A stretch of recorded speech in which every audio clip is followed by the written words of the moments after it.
RTC విద్యుత్ బస్సులను నిర్వహణ చేయదు. దాని ద్వారా వచ్చేటువంటి ఆదాయం ఆర్టీసీకి రాదు. కొన్ని కంపెనీలకి, థర్డ్ పార్టీలకి విద్యుత్ బస్సులు కొనుక్కోమని చెప్పి వాళ్ళు కొనుక్కొచ్చినటువంటి బస్సుల్ని మన దగ్గర మన రోడ్లో నడిపించి దాని నిర్వహణ, దాని మెయింటెనెన్స్, దానికి సంబంధించినటువంటి ఇతరత్ర అంశాలన్నిటి కూడా వాళ్ళు చూస్తూ ఉంటే మరి మనం ఏం చేయాలి? ఇప్పటిదాకా అనుభవం ఏంటి? చాలా సంస్థల్లో, చాలా శాఖల్లో కొత్తమైన నిర్ణయాలు చేసినప్పుడు, మెర్జర్స్ చేసినప్పుడు, ఒక సంస్థని కొన్నాళ్ళు కలిపినప్పుడు, లేదా కొన్ని డిపార్ట్మెంట్లు కుదించినప్పుడు మిగిలిపోయినటువంటి సిబ్బందిని ఏం చేశారు? ఉమ్మడి రాష్ట్రంలో ఏం చేశారు? అది ప్రభుత్వ రంగ సంస్థలో కావచ్చు, అదే రాష్ట్ర ప్రభుత్వ శాఖలో కావచ్చు, కొన్ని కార్పొరేషన్లో కావచ్చు, మిగిలిపోయినటువంటి సిబ్బందిని మిగులు సిబ్బంది చేస్తారు. మిగులు సిబ్బంది తెలిసి ఏం చేశారు? నాకు అనుభవం ఏంటి? మనం మిగులు సిబ్బంది చేసి ఇగో ఇక్కడ ఈరోజు పాత బస్సులు తీసేసాం, కొత్త విద్యుత్ బస్సులు తీసుకొచ్చాం, వాటి నిర్వహణ అంతా కూడా తడుపాటుగా నడుపుకుంటున్నాడు.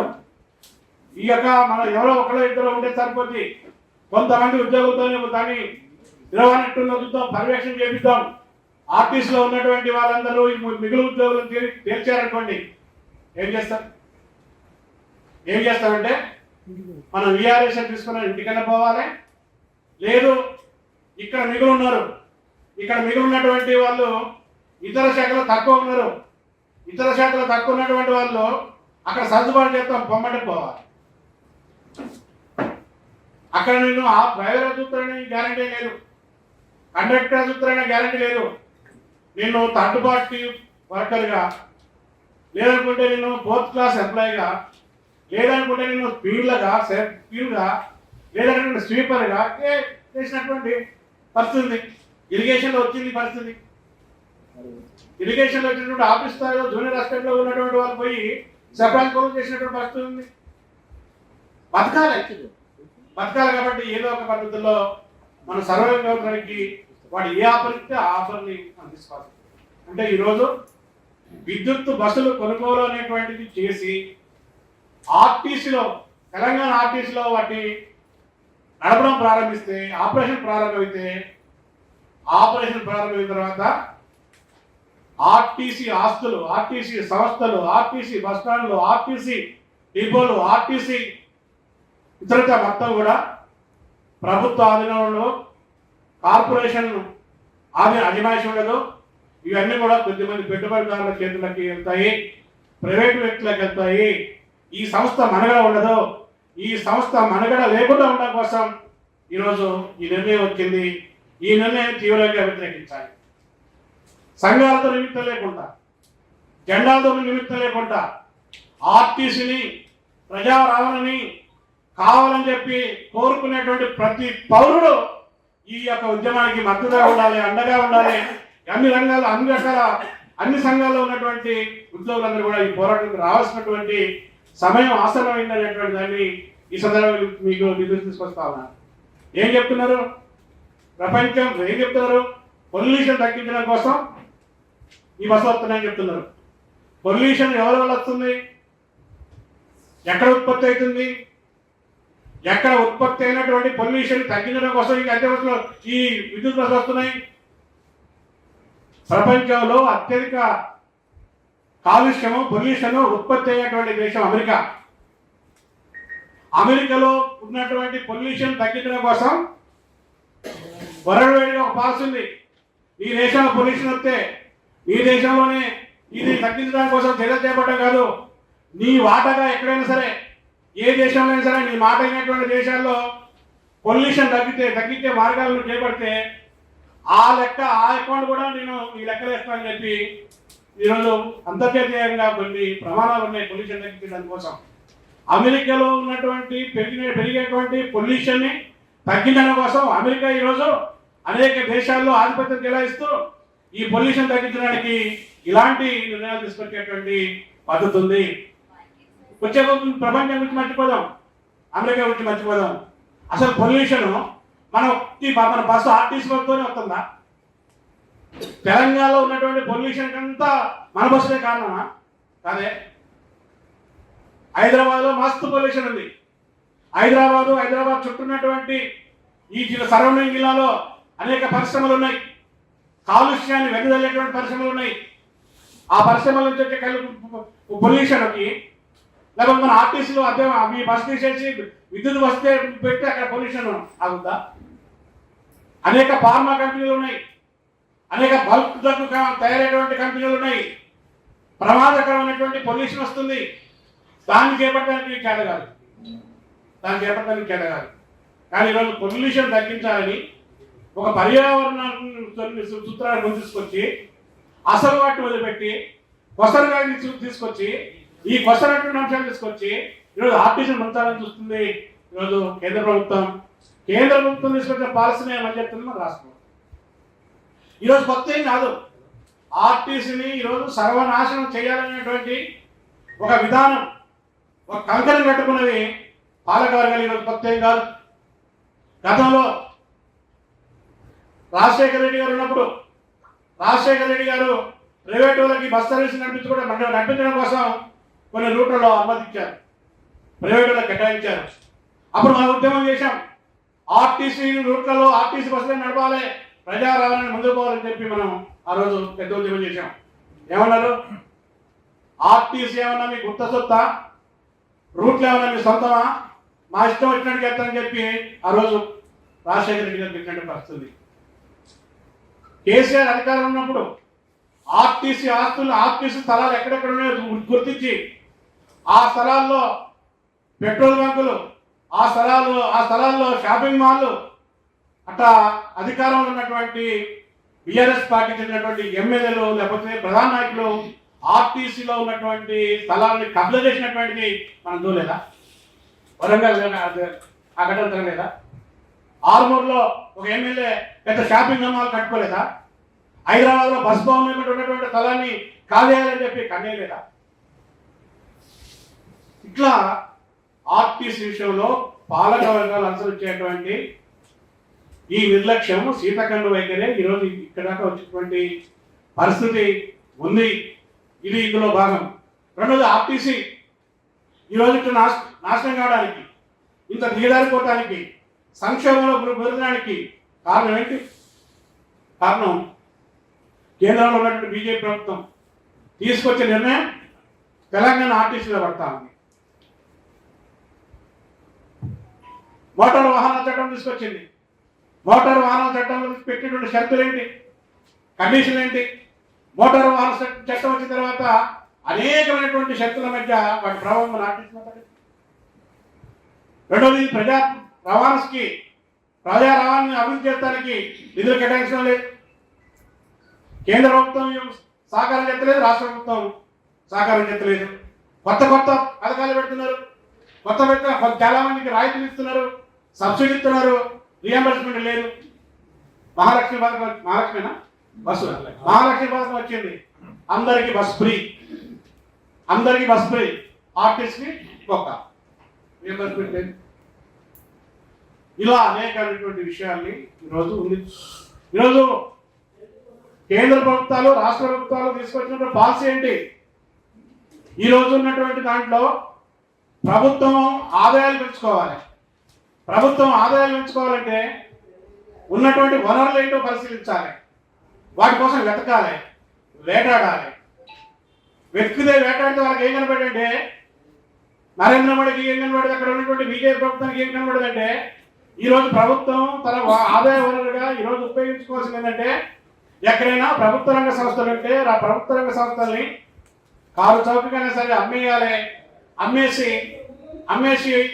అమ్మిన డబ్బులతోనే ఈరోజు బడ్జెట్ సమకూర్చుకోవాలి.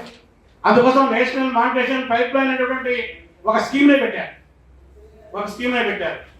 ఈరోజు భూములు అమ్మాలి, ప్రభుత్వ రంగ సంస్థలు అమ్మాలి, ఓడరేవులు అమ్మాలి, రైల్వేలు అమ్మాలి, లేకపోతే అట్లా అనేకమైనటువంటి అమ్మేసేసి అమ్ముకుంటూ వచ్చి ఆర్టీసీని అమ్మాలి.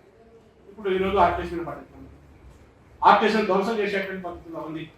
ఈరోజు హైదరాబాద్ నగరంలో ఈ బస్సులు కొనుగోలు చేసి డిపోలోకి వచ్చి ఈ డిపోలో తిరిగి ఈ డిపోలో ఆపరేట్ అయితే ఆపరేట్ అయితే ఒక్కరి ఉద్యోగం మన వీళ్ళలో మన బతుకులు వీధి పాలైతే రోడ్ల పాలెక్కాల్సినటువంటి మా పరిస్థితికి ఈరోజు అద్దె బస్సులు ఈరోజు విద్యుత్ బస్సుల పద్ధతి తీసుకొచ్చింది. కాబట్టి మనం ఇక్కడ ఈ సంస్కృతి తీసుకోవాల్సింది ఏంటంటే ఒక్క బస్సుని కూడా హైదరాబాద్లో ఏ డిపోలో కూడా ఒక్క బస్సులు కూడా రాకుండా దాన్ని అడ్డుకునే పద్ధతిలో ఒక ఉద్యమాన్ని మహోద్యమాన్ని మనం నిర్మించేటువంటి కార్యాచరణని ఈ సంస్థ తీసుకురావాలి. చాలా మంది ఇది హైదరాబాద్ సమస్య, హైదరాబాద్ మొత్తం లేదా అక్కడికి వచ్చినాక చూద్దాం, అక్కడ ఏమైతే చూద్దాం, దాన్ని అధ్యయనం చేద్దాం, దాని పరివేశాలు ఏంటని చెప్పి కొంతమంది బయట అనుకోవచ్చు. ఒక్కసారి వచ్చి గొంతు పట్టుకుంటే పీక కొరకడమే తప్ప వదలడం ఉండదు దానికి. అది రక్తం రక్తం తాగడానికి మరిగినటువంటి ఒక క్రూర మృగం అది. ఆర్టీసీని చంపేయడానికి పంజా ఇప్పారు. కాబట్టి ఆదిలోనే దాన్ని అంతం చేయాలి. ఆదిలోనే అంతం చేస్తే అది ఆగిపోద్ది. కాబట్టి దాన్ని అమల్లోకి వచ్చిన తర్వాత చూద్దాం అనుకుంటే దాన్ని ఎవరు ఆపడానికి ఎవరికి చెప్తారు. అయితే ఇప్పుడు ఆపుదామంటే కొంచెం ఇష్టం, కొంచెం కష్టంగా ఉంది. మనం ఎవరు పోరాటం చేయొచ్చా? చేద్దాం, చేయొచ్చు. మరి ఆర్టీసీలో ఈ నెల మీద ఆంక్షలు ఉన్నాయి కదా, ఆంక్షలు ఉన్నాయి. మరి ఇది ఒక సందిగ్ధం. ఆంక్షలు ఉన్నాయి. ఆంక్షలు ఉన్నప్పుడు ఈ నెలకే ఎలవలేరు, చెత్తలేరు, నిషేధించమని చెప్తున్నారు. ఎవరి వల్ల కాదు, ఎవరి తరం కాదు. ఆర్టీసీలో యూనియన్లు ఉన్నాయి. కార్యకలాపాల మీద వాళ్ళు నిషేధం పెట్టారు. హక్కులు రావాలంటే నిషేధాన్ని ఉల్లంఘించాలి, చట్టాన్ని ఉల్లంఘించాలి, సమస్యలంగా నిలబడాలి, ధైర్యంగా నిలబడేటప్పుడే మన యొక్క హక్కులు నిలబడతాయి. ఈరోజు రూల్ ఏంటి, చట్టం ఏంటి, గీతలు ఏంటి, పోలీసుల అనుమతి ఏంటి, మన ఆంక్షలు ఏంటని చూసుకుంటూ పోతే మనం మునగడం ఖాయం. నేను ఎందుకు చెప్తున్నానంటే భారతదేశంలో అత్యున్నతమైనటువంటి న్యాయస్థానం, న్యాయస్థానం సుప్రీంకోర్టు. సుప్రీంకోర్టులో తమిళనాడు రాష్ట్రంలో ఉద్యోగులు కార్మికులు సమ్మె చేస్తే ఒక కోర్టుకు పోతే సుప్రీంకోర్టు ఏం చెప్పిందంటే అసలు సమ్మె చేసే హక్కే లేదు భారతదేశం అని చెప్పి తీర్పిచ్చింది. సుప్రీంకోర్టుకి వ్యతిరేకంగా మాట్లాడుతుంది నేరమే కదా, తప్పే కదా. మరి భారతదేశంలో ఉన్నటువంటి కార్మిక వర్గం సుప్రీంకోర్టుకి వ్యతిరేకంగా మాట్లాడదా? మాట్లాడడం కాదు. ఆ తీర్పిచ్చినటువంటి మరుక్షణమే వామపక్ష పార్టీలు, సిఐటియు, కార్మిక సంఘాలు ఆ సుప్రీంకోర్టు ఎదురుగానే నీ తీర్పు వెనక తీసుకో, మనసు పెట్టుకో, సమ్మె చేయడం కార్మికుల యొక్క జమాత్ అని చెప్పి ఈ భారత కార్మికుల ముందుకు వచ్చి ఆ తీర్పు వచ్చిన తర్వాత కూడా అనేక సమ్మెలు చేశారు. నిన్నగాక మొన్న ఫిబ్రవరి 12వ తారీఖు సమ్మె జరిగింది, జూలై 9వ తారీఖు సమ్మె జరిగింది. ఇప్పటిదాకా నూతన ఆర్థిక విధానం వచ్చిన తర్వాత 24 సమ్మెలు జరిగినాయి. ఏ సమ్మె అయినా మీరు సమ్మె చేసుకోండి, మీకు పర్మిషన్ అని చెప్పాడు ఎవరు చెప్పలే. ఆర్టీసీని 2001వ సంవత్సరంలో సర్వనాశనం చేయాలని చెప్పి కంకణం కట్టుకొని ప్రపంచ వ్యాప్త విధానాన్ని ఇక్కడ అమలు చేయడానికి కూడుకుంటే అది ఎంతటికైనా సరే, ప్రాణ త్యాగంకైనా సరే సిద్ధపడి ఆర్టీసీ రక్షించుకుందామని చెప్పి ట్రేడ్ యూనియన్లుగా, లేకపోతే మా ఆర్టీసీ ఉన్నటువంటి యూనియన్లుగా, వామపక్షాలుగా మద్దతు ఇచ్చినటువంటి పరిస్థితి చరిత్రను మనం మర్చిపోవద్దు. నేను చివరిగా మీకు చెప్పదలుచుకుంది, మీకు ఒక మీటింగ్ నుంచి వచ్చా. చివరిగా మీకు చెప్పదలుచుకుంది ఏంటంటే ఇప్పుడు ఒక ప్రత్యేక పరిస్థితి ఉంది ఆర్టీసీలో. యూనియన్ల మీద ఆంక్షలని, లేకపోతే యూనియన్లు లేవని, యూనియన్లు ఉన్నాయని, పోరాటం చేస్తే నిర్బంధం వస్తుందని ఇలాంటివన్నీ ఉన్నాయి. ఇలాంటివన్నీ కూడా మనకి బలాదూర్, మనకి ఏం పెద్ద ఇదేం కాదు. ఇవన్నీ తాటం చెప్పులకి కుందేళ్ళు బెదరవు. కేసీఆర్ ఉన్నప్పుడు ఉద్యమాన్ని అణిచేశాడు. కేసీఆర్ సహాయంలోనే అనేక పోరాటాలు చేశాం. అంతకుముందు అంతకన్నా ఎక్కువ నిర్బంధం చేశారు. ఆర్టీ కూడా అధిగమించాం. ఇప్పటిదాకా కార్మిక చేతుల్లో ఉన్నటువంటి ఈ యొక్క హక్కులన్నీ కూడా పోరాడితే వచ్చినటువంటి హక్కులే తప్ప ఎవరో ఇచ్చినటువంటి భిక్ష కాదు అనేటువంటి మనం గమనించుకోవాలి. అంతేకాదు 4 లేబర్ కోడ్లు వచ్చినాయి. ఆ 4 లేబర్ కోడ్లు కార్మికుల సంఘాలు లేకుండా, కార్మిక చట్టాలు లేకుండా, మాట్లాడే పద్ధతులు లేకుండా, వేతనాల బోర్డు లేకుండా, పిఆర్సీలు లేకుండా, సమ్మెలు చేయకుండా ఎప్పుడు వచ్చినాయి? 6 సంవత్సరాల క్రితమే పార్లమెంట్లో ఆమోదమైంది. 6 సంవత్సరాల నుంచి పార్లమెంట్లో ఆమోదించుకున్నటువంటి నరేంద్ర మోడీ ఒక్క లేబర్ కోడ్ కూడా ఇప్పుడు దాకా అమలు చేయలేకపోయాడు. ఒక్క లేబర్ కోడ్ అమలు చేయలేకపోయాడు. ఏప్రిల్ నుంచి అమలు అయితే ఏప్రిల్ నుంచి ఎట్లా అయితే చూస్తామని చెప్పి సవాల్ విసురుతుంది కార్మిక వర్గం. ఇలాంటివి చాలాసార్లు చాలా మంది తీసుకొచ్చారు. ఈ 4 లేబర్ కోడ్లు ఇప్పుడు వచ్చినాయి. ఈ 4 లేబర్ కోడ్లు ఎప్పుడో తీసుకురావాలని ప్రయత్నం చేశారు. రవీంద్ర వర్మ కమిషన్ 2వ లేబర్ కమిషన్ తీసుకొచ్చి కార్మిక చట్టాలు మార్చాలని చెప్పారు. దానికి వ్యతిరేకంగా పోరాడాం. రవీంద్ర వర్మ సిఫార్సుల్ని గుట్టదాఖలు చేసినాం. 75లో 76లో జనతా గవర్నమెంట్ ఈరోజు పిఎఫ్ పెన్షన్ల విధానంలో మార్పుకి కార్మిక చట్టాలు సవరణ చేసింది. ఎమర్జెన్సీలోనే కార్మిక వర్గం పోరాడి ఆ వాటిని చెత్తపుట్టలు తెప్పించిన పరిస్థితి. కాబట్టి రాబోయే రోజుల్లో విజయం ఎవరిది? విజయం ఎవరిదంటే విజయం పోరాడేవాళ్ళది. విజయం పోరాడేవాళ్ళది, ఫలితం ఉద్యమించేటువంటి వాళ్ళది. మీరు మంచి నిర్ణయం చేశారు. ఈ యొక్క సంస్థను ఇక్కడ పెట్టారు. అయితే ఈరోజు హైదరాబాద్కి పరిమితమైంది.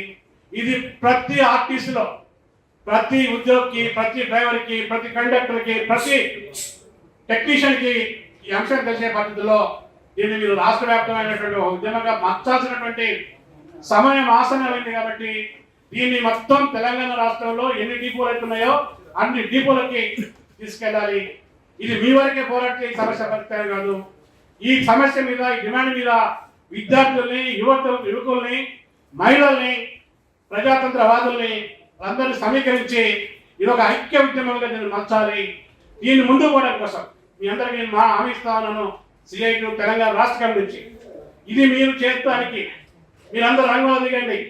ఈ దాన్ని కింద దాకా క్షేత్రస్థాయి దాకా తీసుకుపోయేటువంటి బాధ్యత సిఐటిగా మీరు ముద్దాలు చేసుకుంటాం. కష్టం వచ్చినప్పుడు, ఇబ్బంది వచ్చినప్పుడు, ఒక ప్రమాదం వచ్చినప్పుడు ఆ ప్రమాదంలో ముందుండాల్సింది సిఐటి. అందుకే నేను ప్రారంభం చెప్పినట్టు మేము ఒక కరపత్రాన్ని రాశాం. అన్ని జిల్లాల్లో ఈ అంశం మీద సిఐటి కరపత్రాలు అన్ని డిపోలకు వస్తాయి. ఎస్డబ్ల్యూ ఉన్నా లేకపోయినా లేని డిపోలో కూడా సిఐటి నాయకులు వెళ్ళి ఈ ప్రమాదాన్ని ప్రతి ఒక్క వరకు ఉద్యోగికి మీరు ఎక్కడైతే రౌండ్ టేబుల్ పెడుతున్నారు, పెడుతున్నారో ప్రతి డిపో దగ్గర సిఐటి అన్ని సంఘాలని, ఒక ఎస్డబ్ల్యూఎఫ్ కాదు, అది ఎంప్లాయీస్ యూనియన్ కావచ్చు, అది మజ్దూర్ యూనియన్ కావచ్చు, అది ఇంకో వ్యక్తుల యూనియన్ కావచ్చు, అది అధికారం యూనియన్ కావచ్చు, అందరిని పిలిచి దీన్ని రౌండ్ టేబుల్ పెట్టాలని చెప్పి మేము భావించాం. ఈ రౌండ్ టేబుల్ సమావేశాలు పెడతాం. ఈ రౌండ్ టేబుల్ సమావేశాలు పెట్టినప్పుడు మన ఎస్డబ్ల్యూఎఫ్ కార్యకర్తలు చొరవ తీసుకొని అందరూ దానికి వచ్చినట్టు మీ సహకారం కూడా ఉండాలి. మీరు కూడా అందరిలాగా గెస్ట్లా వచ్చి కూర్చుంటే కాదు, అక్కడ సిఐటితో మీరు కోఆర్డినేట్ చేసుకోండి. ఆ పద్ధతిలో ఉంటుంది. మే 24వ తారీఖున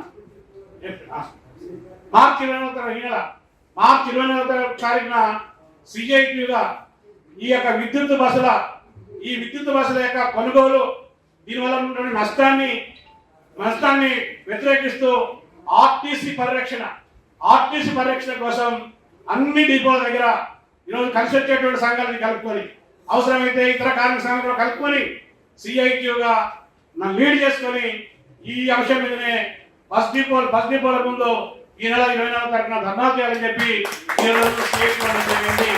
దీనికి అందరూ కూడా ముందుకు తీసుకుపోయేటువంటి ఆలోచించాలి. రెండవది, ఈరోజు ప్రభుత్వ రంగ సంస్థలు, కేంద్ర ప్రభుత్వ రంగ సంస్థలు, రాష్ట్రంలో ఉన్నటువంటి ప్రభుత్వ రంగ సంస్థలు, కేంద్ర ప్రభుత్వ రంగ సంస్థలు అంటే పీడిఎల్, పిహెచ్ఎల్, ఈసీఎల్ ఇలాంటి సంస్థలు ఉన్నాయి. రాష్ట్ర ప్రభుత్వ సంస్థలు మన రాష్ట్రంలో అతి పెద్ద సింగరేణి ఉంది. సింగరేణి అతిపెద్ద సంస్థ మన రాష్ట్రంలో. దీంతో పాటు కీలకమైనటువంటి రంగాలు అంటే కేంద్ర ప్రభుత్వం తీసుకొచ్చేటువంటి నిర్ణయాల వల్ల ఈరోజు ధ్వంసమవుతున్నటువంటి, ప్రమాదంలో పడేటువంటి 2 రంగాలు ఉన్నాయి.